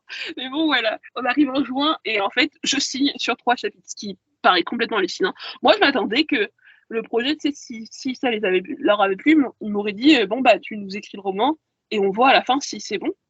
Et non. Alors, et du coup, ça m'a mis une pression phénoménale parce que j'étais, ok, ils ont vu 3 chapitres, mais ça se trouve, ils vont pas aimer la suite en fait. Ils savent, je leur ai donné un résumé très détaillé de ce qui va se passer. Donc, ils savent très bien où je vais, ils savent comment ça se termine. Et tout ça. Il y a très peu de changements entre ce que je leur ai envoyé et ce que j'écris actuellement. Mais ça change rien parce que pour moi, c'est pas le roman entier, tu vois. Et donc, j'étais, bon, ok, j'ai signé sur 3 chapitres. Bah écoute, let's go! Et donc, je suis en train d'écrire actuellement là-dessus. Donc, j'ai une deadline en juillet. Non, en janvier. Waouh! Ouais, ça allait dire, mais ça fait long. Ça fait long, pas loin de tout. J'ai ma deadline le 31 janvier, là, et je suis dans mon stress. C'est parfait. Mais bon, voilà.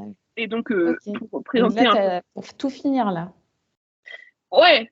Après, il faut savoir que c'est pas une version finale comme ce que j'aurais fait pour envoyer en correction, tu vois. Donc en fait, un manuscrit quoi. C'est ça, j'ai le manuscrit à faire. Je sais que pour moi c'est un premier jet, pour d'autres c'est pas un premier jet parce que comme je disais, je me relis à 24, donc ça ressemble plus à un truc déjà assez corrigé, on va dire. Il y a des fautes, mais en fait l'histoire, il y a pas, je fais tout pour qu'il n'y ait pas d'incohérence parce que je gère tout en amont en fait. Donc voilà. Okay. D'accord. Donc quand j'envoie, normalement, c'est une version. Techniquement, ce que je vais envoyer, c'est ce que j'enverrai en bêta lecture, qui est bien corrigé. Genre, ce que j'enverrai, par exemple, ce serait l'équivalent d'une deuxième réécriture ou un truc comme ça. Ça dépend des personnes, hein, mais je sais que, bon, voilà, j'aime bien quand tout est calé. donc, ça sera ça. C'est pour ça aussi que ça me prend un peu de temps.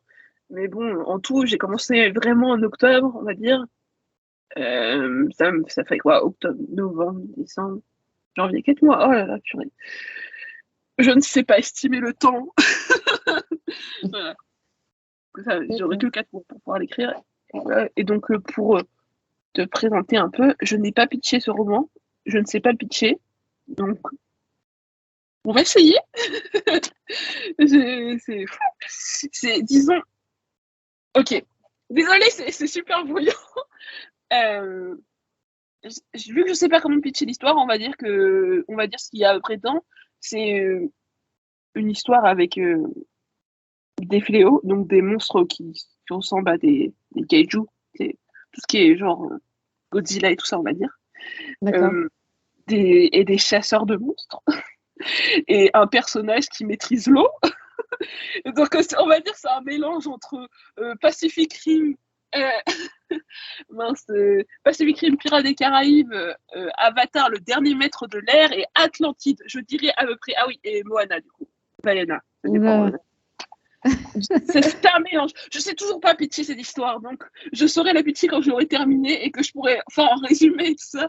Mais oui, en gros, disons que c'est mon personnage principal, il s'appelle Mélé, qui vient d'une île qui ressemble assez aux îles Samoa en Polynésie, qui vient d'une communauté, enfin d'un peuple qui est capable de maîtriser le don d'eau, donc il maîtrise l'eau, et c'est un peuple pacifique et tout ça, et qui est assez reclus sur lui-même et qui vit sa petite vie en fait tout tranquillement et tout ça.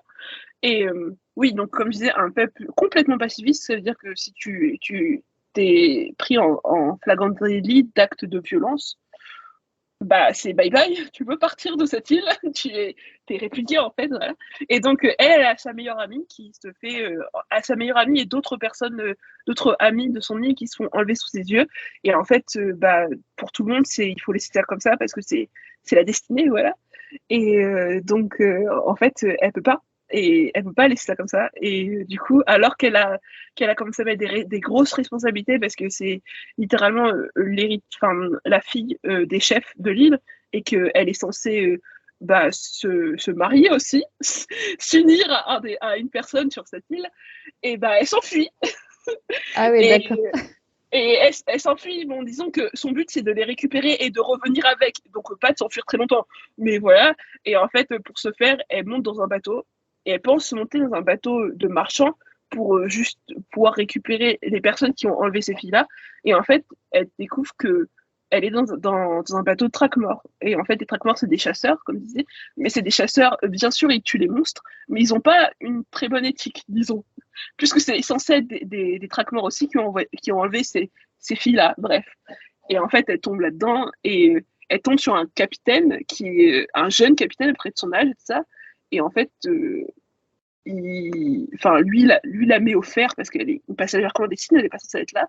Et au moment où il veut la jeter par-dessus le bord, ils tombent tous les deux dans l'eau. Et ils se retrouvent tous les deux ensemble à devoir, on va dire, collaborer de manière plus ou moins pacifiste pour pouvoir s'en sortir en fait. Et puis voilà, ça on va dire c'est le début. D'accord. Voilà. Et en plus de ça, il y a des monstres. Ouais. Non, mais un jour, j'arriverai à pitcher. Hein. Genre, il n'y a pas de souci. J'ai très hâte de le lire, en tout cas, parce que ça m'a l'air assez barré. Je sais pas si c'est barré. Après, comme je disais, c'est ma façon de raconter aussi. Et je suis beaucoup plus à l'aise à l'écrit qu'à l'oral. Ça se saura, ça se voit, ça s'entend. Mais bon, en tout cas, voilà. C'est ce dont j'écris actuellement. C'est assez perturbant quand on a fait quand on a écrit de l'urban fantasy, de faire de la high fantasy d'un coup, parce que ça fait tellement plus de choses à écrire, tellement plus de choses à mettre en place, être comme ça, des systèmes magiques ou pas, des systèmes politiques, un univers, un lore que tu crées de A à Z la plupart du temps. Ça, c'est vraiment j'avais oublié ce que ça faisait, et j'avoue que est-ce que j'ai écrit un peu de contemporain cet été, et écrire du contemporain et de l'urban fantasy fait que c'est plus simple. Enfin, c'est plus simple. C'est juste, il y a moins de world building sur plein de points en fait. Et donc, ouais, voilà. D'accord. Écoute, déjà, félicitations pour ton contrat. Et puis, hâte de voir l'objet final. Merci beaucoup. J'espère que ça ira. J'ai peur en fait. C'est aussi parce que je me frotte à quelque chose que je connais pas totalement en fait, parce que mine de rien, c'est vrai que tu sais, t'as la question de est-ce que c'est légitime d'avoir choisi ça, ce thème-là, parce que comme je disais, c'est très, enfin Mélie en tout cas, elle, donc mon personnage principal, est vraiment très inspirée de la culture samoane, des Samoa, donc ces îles-là. Et je suis pas moi, je suis pas du tout une Samoane. Okay. Donc du coup, je sais que pour moi c'était important de parler d'une partie de la culture polynésienne qui n'est pas toute la culture polynésienne, parce que tout bêtement, genre voilà, Moana Vaiana, ce dessin animé là est considéré comme étant un dessin animé polynésien, mais ça veut rien dire en vrai, dans le sens où c'est comme si tu décidais de faire un dessin animé qui est inspiré de la culture européenne, ça veut rien dire aussi. Donc du coup, je sais que j'avais vu plein de gens en parler, des personnes concernées donc, qui disaient qu'ils aimeraient bien pouvoir voir des personnages qui soient vraiment issus d'une des îles en fait, d'une des îles, ça peut être d'Hawaï ou des Samoa, de Tonga, de il y en a encore plein d'autres, mais voilà, des idées de cet endroit-là du monde, on va dire. Et en fait, j'avais envie de pouvoir parler aussi de leur culture qui était vraiment, que je trouve très intéressante et qui n'est pas assez abordée, en fait. Et tu vois, genre, il y a beaucoup de romans qui se passent avec des pirates ou tu sais, dans de la flotte, et trucs comme ça. Et je me dis que ça manque d'histoires avec des pirates, mais qui ne soient pas eurocentrées, en fait. Ouais, c'est ça, ouais. Et pour moi, c'était important. Et j'aurais pu, franchement, à mi-parcours, bien après avoir pitché le truc, je me suis dit, j'aurais pu quand même choisir plus, genre les Antilles ou des trucs comme ça. Et je pense que peut-être plus tard, c'est ce qui arrivera. Après, mon univers est vraiment basé sur plein de peuplades différentes, en fait. Donc, je sais que j'en ai d'autres qui seront beaucoup plus proches de la mienne. D'accord. J'ai prévu quand même, enfin, ça, je verrai avec la maison d'édition. Mais si, par exemple, s'ils me laissent la possibilité d'écrire sur les autres peuplades dont je parle, je sais qu'il y en a certaines qui inspiraient, par exemple, plus de l'Empire du Congo, donc pendant la période où le Congo avec un K était assez grande. Et vu que c'est plus, vu que moi, je suis métisse française-congolaise, et ben ça fait partie de ce que j'ai envie de parler à un moment, il faudrait quand même que je le fasse, c'est important. Ouais. Et donc, voilà. Et pour revenir à ce que je disais, c'était que parler aussi des Samoans, de montrer qu'il y avait aussi d'autres cultures pour qui la flotte est importante et naviguer est important et tout ça. Je trouvais que ouais, ça manquait. Tu sais que la plupart du temps, souvent, quand on a de la high fantasy qui est inspirée de romans, tu sais, pas de romans, mais qui est inspirée de cultures différentes qui ne sont pas eurocentrées, c'est toujours ça va être, tu sais, l'Afrique du Nord, en fait, ou l'Asie. Et quand je parle de l'Asie, c'est l'Asie de l'Est. Oui. C'est souvent ces deux-là, en fait. Et j'aimerais bien écrire, pour pouvoir écrire sur d'autres endroits où, en fait, on ne parle pas, même si je pense pas que ma voix doit être la plus importante là-dedans, parce que, encore une fois, je suis pas concernée par ces cultures-là, techniquement. Mais j'aimerais bien pouvoir écrire et, tu sais, de pouvoir les mettre dans de pouvoir mettre des personnages qui seraient acteurs de leur propre, je sais pas comment expliquer, mais acteurs en gros, plus acteurs que, tu sais, juste des personnages blancs figurants. Oui, ça, plus que des personnages blancs tu sais, qui arrivent, je sais pas, dans tel univers et c'est eux qui prennent toute la place, en fait. Ah oui, d'accord, ok. Je sais pas si ils sont effacés. Ouais, je vois ce que tu veux dire. Parce que des fois, je m'exprime de manière très compliquée. Mais bon, voilà, en fait, c'était ça. Et donc, mon but, c'était quand même de faire en sorte que Mélie prenne beaucoup de place et que sa culture soit importante pour elle. Que, tu sais, parce que, genre, disons, dans mon pitch tout à l'heure, j'en parle pas parce que j'ai beaucoup de mal à bien hiérarchiser mes idées, mais disons que sa culture est importante, que le pouvoir, tu sais, des traditions sont importantes, qu'elles soient bonnes ou mauvaises, parce que tu sais, tu as plein de trucs où parfois tu as certaines traditions qui sont pas forcément, qui peuvent être tu sais, un peu coercitives pour même les personnes qui sont dedans, tu vois, mais ça change rien. Je voulais que ça, que cet univers qui soit inspiré tu sais, des îles polynésiennes ou des îles Samoa soit pas juste un décor, en fait, que ça soit un vrai truc, en fait, et que c'est important pour moi. Et aussi parce que, étant donné la place de l'eau dans ces pays-là, je me dis pourquoi pas, en fait.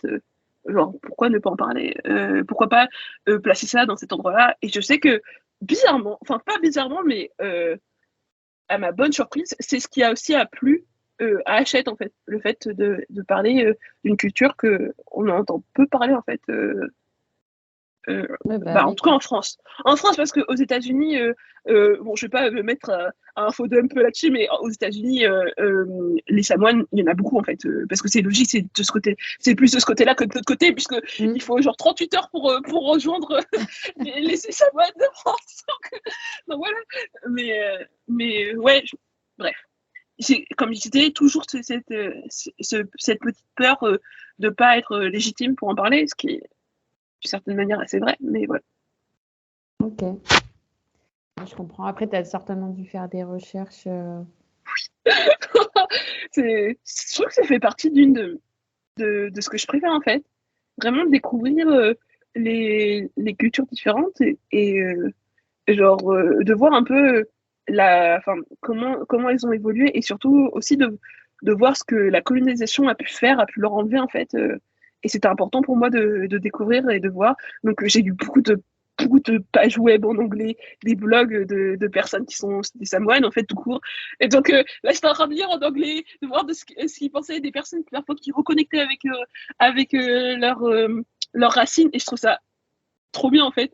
Et je sais que c'est pour ça que ça fait aussi partie des choses que j'aimerais bien dans le futur, c'est donc d'écrire de la fantasy, basée, enfin, tu sais, de l'afro-fantasy, en fait, tout court. Et que ça soit, tu sais, bien Afrique subsaharienne, ça c'est mon côté. Juste pour pouvoir moi-même reconnecter un peu avec mes propres racines, qui en fait, que je suis carrément à côté. Genre, je sais pas si c'est le fait d'être une métisse tout court et tout ça, mais ou d'avoir été vraiment élevée plus du côté de ma famille blanche, mais c'est vraiment un manque que je ressens de plus en plus, surtout quand je découvre les cultures des autres, en fait. Et je me dis, je ne peux pas continuer comme ça. Donc je sais que le prochain roman de fantasy qui sera vraiment nouveau, qui sera pas un truc que je vais déterrer de quelque chose que j'ai déjà commencé à bosser, je veux que ça soit de l'afro-fantasy, ça c'est sûr. Ah, trop cool. Hâte de découvrir tous tes projets.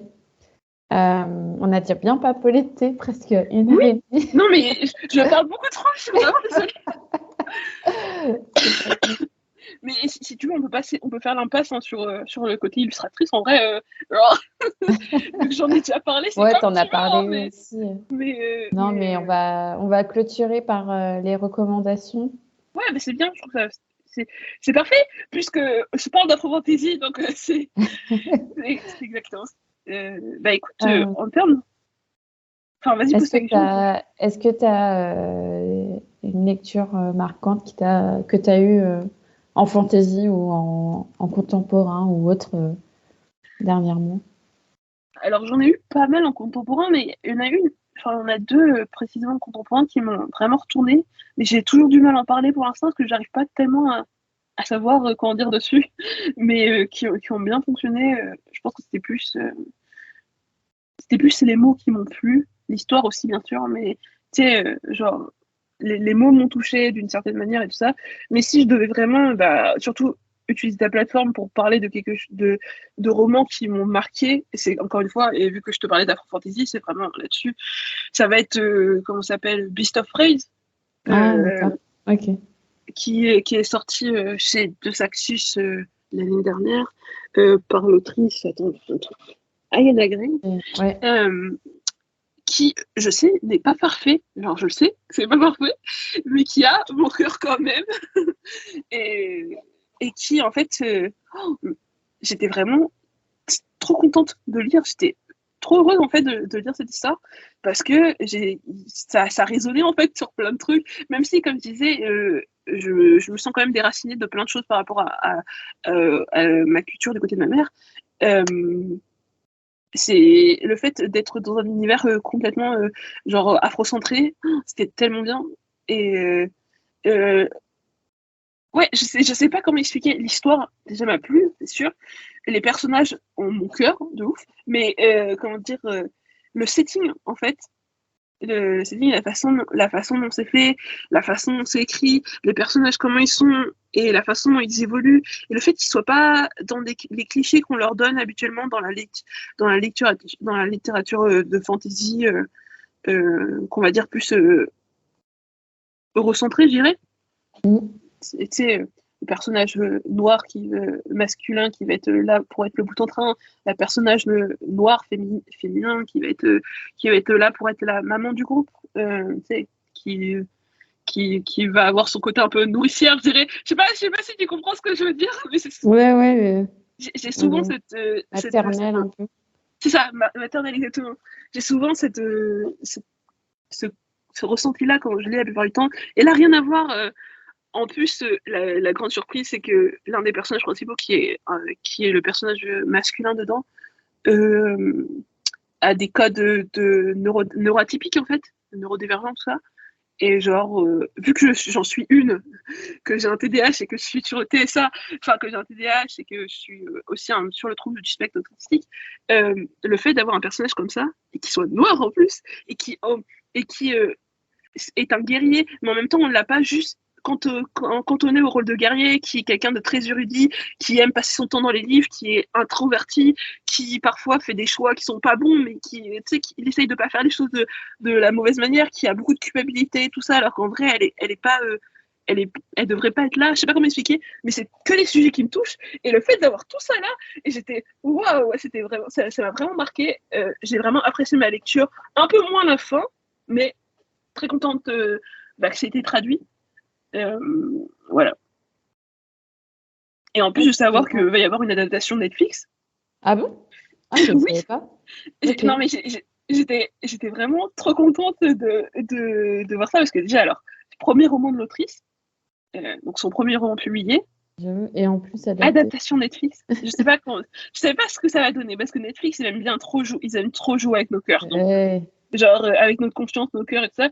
Donc voilà, mais c'était ce qui est écrit. Après, quand est-ce que ça arrivera, je sais pas.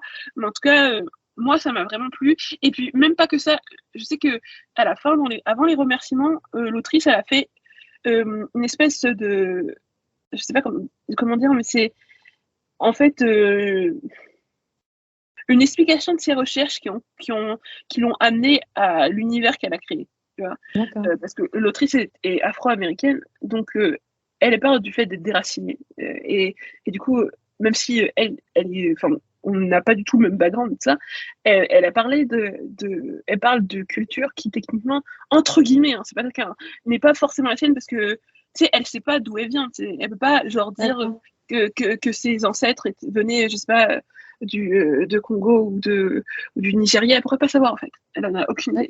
Et du coup, elle a quand même décidé de faire quelque chose qui pourrait un peu lui mettre du baume au cœur en écrivant une afro-fantasy basée sur quand même beaucoup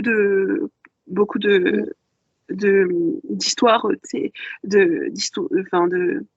merde, désolée.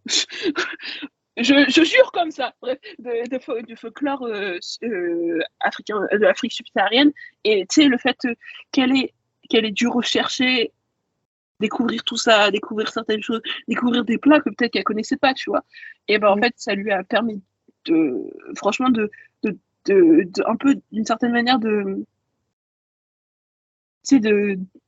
remplir cette trou, tu vois, de se rattacher, et même de découvrir des personnes, des grandes têtes pensantes, que ça soit de l'Afrique du Sud ou d'autres pays, tu vois. Et c'est marrant parce que même les prénoms qu'elle a choisis dedans, ils sortent pas de nulle part, tu vois. Ils sont tirés de comme je disais, de grands noms et tout ça, de personnes qui ont écrit des thèses ou des trucs comme ça, des personnes qui pouvaient être des prix Nobel de la paix ou des prix Nobel des prix Nobel, quoi. Bref, et j'ai trouvé que sa démarche m'a encore plus plu, en fait. Non, pas plus plu, mais disons que ça m'a, je comprenais, et ça m'a beaucoup touché. Donc ce roman m'a beaucoup marqué. Donc voilà, Beast of Prey. Il est dans ma page, mais j'ai pas. En fait, j'ai commencé à le lire, mais j'avais un peu du mal avec le style d'écriture, parce que je l'ai acheté en français. Et du coup, ça me détachait trop du récit. Et je sais que c'est bien, mais j'arrive pas à lire en français. Mais je comprends, parce qu'on sait, c'est à cause des petits problèmes de traduction, tout ça. Enfin, c'était pas mal écrit, mais je sais pas, c'est la tournure des phrases. Franchement, j'avais vraiment du mal. Et du coup, je l'ai mis en pause. Non, mais franchement, je comprends. Après, j'avoue que moi, j'ai persisté aussi parce que j'avais un besoin en fait qui existait, et que c'était aussi pour ça que à ce moment-là, je l'ai continué. Enfin, j'ai tout lâché pour le continuer. D'accord. Mais voilà. Après, en version française, parce que bien sûr, je te parle d'Afro Fantasy, je te parle aussi de l'Afro Fantasy américaine, alors qu'on en a aussi en France. Mais je sais que ce qui m'a marqué, que je n'ai pas encore terminé, mais que bientôt terminé en tout cas, il me reste que pas grand-chose de page, mais du coup c'est Fleur de Co de Laetitia Daney. Laetitia Daney. Et encore une fois, même chose. Et en plus, tu sais, genre, j'ai un peu fureté, tu sais, pour découvrir l'autrice, et le fait de voir que c'était une métisse aussi qui, enfin, je crois, hein, si je ne me trompe pas, mais qui, elle, tu sais, elle a encore bien, comment ça s'appelle, enfin, elle connaît plein de choses que, si j'ai bien compris, c'était beaucoup de son histoire est beaucoup inspirée d'histoires que sa mère ou sa grand-mère pouvait lui raconter, et je trouve ça trop ouf, en fait, et ça me rappelle aussi tout ce que j'ai manqué moi-même, et du coup, enfin, en tout cas, ça me plaît parce que j'aime beaucoup sa façon d'écrire, j'aime beaucoup ses personnages, et encore une fois, pour les mêmes raisons qui font que j'ai adoré Beast of Prey, j'aime beaucoup Fleur de Co, et c'est bien ça, hein, je ne trompe pas. Ouais. Et donc voilà. Ouais, Fleur de Co, j'avais bien aimé. Et j'ai lu l'ancienne version, moi, ouais. La version qu'elle avait sortie chez... comment ça s'appelle? C'est... Snug.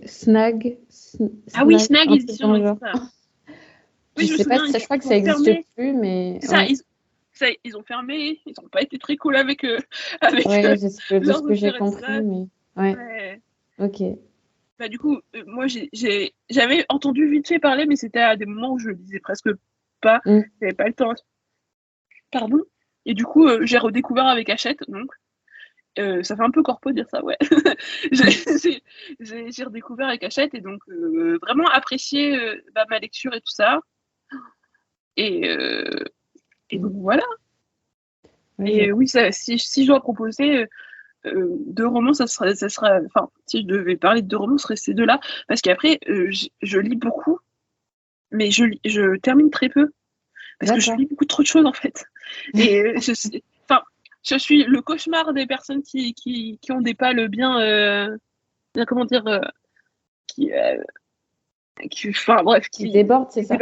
Non, je veux dire, je suis le cauchemar des personnes organisées, voilà. D'accord.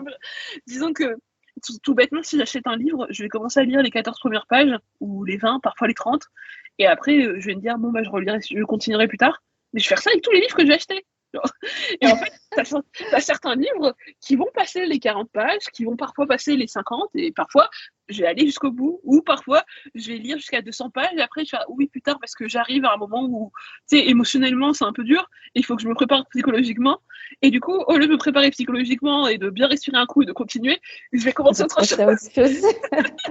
Et du coup, c'est ça, mais d'ailleurs, ça va avec une de tes questions que tu voulais poser à la base, mais en fait, ça va avec mon rapport avec la lecture depuis que je suis gosse, en fait, et qui a toujours été de bouffer des mots, en fait, parfois même sans aller jusqu'au bout des histoires. Juste, par exemple, quand j'étais gamine, dès qu'on allait faire les courses, j'allais dans le rayon Carrefour au livre là, et je prenais le premier livre que je trouvais beau, et je lisais, jusqu'à ce que mes parents viennent me chercher. Est-ce que j'achetais le roman? Non. Et puis après, la semaine d'après, je revenais à Carrefour. Et je faisais exactement la même chose avec un autre livre. Et c'est tout le temps comme ça, en fait. Tout le temps. Tu faisais des économies. Ça, c'est sûr. Mais le truc, c'est que je terminais pas mes romans. Mais j'avais besoin, en fait, de lire, en fait, d'avoir des tournures de phrases qui trottent dans ma tête ou des trucs comme ça, d'avoir des mots, des trucs comme ça. Et c'était plus une recherche de.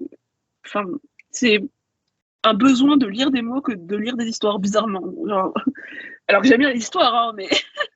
Et voilà, donc je sais que, disons que ça se retranscrit encore maintenant, puisque même si je suis bien plus intéressée par les histoires maintenant que quand j'étais plus jeune, j'ai toujours cette espèce de mauvaise habitude de commencer plein de choses et de pas les terminer, ou de les terminer genre 1 an plus tard, alors qu'il me reste plus que 100 pages. Ok. Voilà. Bah, écoute, je te remercie pour tes recommandations. Comme je le disais, on va arriver à la fin du podcast. Est-ce que tu peux rappeler aux auditeurs et auditrices où est-ce qu'on peut te retrouver, s'il te plaît? Juste sur Instagram. Euh, je crois que c'est juste sur Instagram. J'ai peut-être un compte TikTok, mais inutile. Donc, ce sera juste sur Instagram et ça va être soit à Debbie Egg, donc voilà, soit à Deborah's Fantasy. Je sais pas pourquoi j'ai fait ça, c'était pas une bonne idée, mais c'est tout. Maintenant, ce sera le terme. Mais oui, si on tape Debbie Egg sur Instagram, normalement, on le trouve. Voilà. Ok. Et dernière question que je pose à chaque fois, quelle invité verrais-tu sur ce podcast? Et du coup, je l'ai nommée pendant le podcast, mais Léna Karen, vraiment, elle classique. J'arriverai pas, je faudrait que je l'ai sous le nom, mais Léna Karen, en gros, pour moi, je pense que ça pourrait être intéressant. En plus, je trouve j'aime beaucoup, franchement, la façon dont elle parle de ce qui lui plaît. Et contrairement à moi, par exemple, elle est vraiment très intéressée par la communication et je trouve que c'est super intéressant. Je trouve que c'est super intéressant. Elle donne beaucoup de tips pour les personnes qui veulent soit démarrer un Booksta, soit démarrer leur compte d'auteur en fait. Ouais, elle a deux comptes. Enfin, elle a un compte un peu Booksta et un compte de conseil ou de graphisme, je sais plus. C'est ça. Et les deux, je trouve que vraiment, en fait, quand j'ai commencé la com du temps des combos, je suis tombée sur son compte par hasard. Je crois que c'était grâce à Amandine. Je crois que c'était comme ça. Et en fait, elle avait un compte qui devait avoir 2000 abonnés ou un truc comme ça. Et il était vraiment très bien. Elle parlait de plein de choses, que ça soit par rapport, du point de vue des minorités et tout ça. Beaucoup de posts pour, de prévention par rapport à ça. Je sais pas si c'est le terme, c'est prévention, mais en tout cas, voilà. Et que ça soit des minorités, la place des minorités dans l'espace littéraire, je sais pas si ça se dit ça aussi. Bref. Et en tout cas, j'ai beaucoup appris d'elle et je trouve que elle a vraiment une personnalité super rafraîchissante et elle se met à fond dans ce qu'elle fait quand elle le fait parce qu'elle a aussi des choses à faire, genre de l'école. et je trouve qu'elle a beaucoup apporté. Et vraiment, j'étais super triste de voir que son compte avait sauté avec tout le taf qu'elle avait fait. Je sais pas pourquoi, mais il n'y avait aucune raison. Mais oui. Même maintenant, je suis encore énervée. et je trouve que ouais, je pense que ça pourrait être intéressant. En tout cas, elle aura plein de choses à raconter, je suis sûre. Bah écoute, merci pour ta recommandation. Écoute, je vais remercier les auditeurs et auditrices d'avoir écouté cet épisode d'un lecteur amélioré. Et je vous dis à tous et à toutes à très bientôt.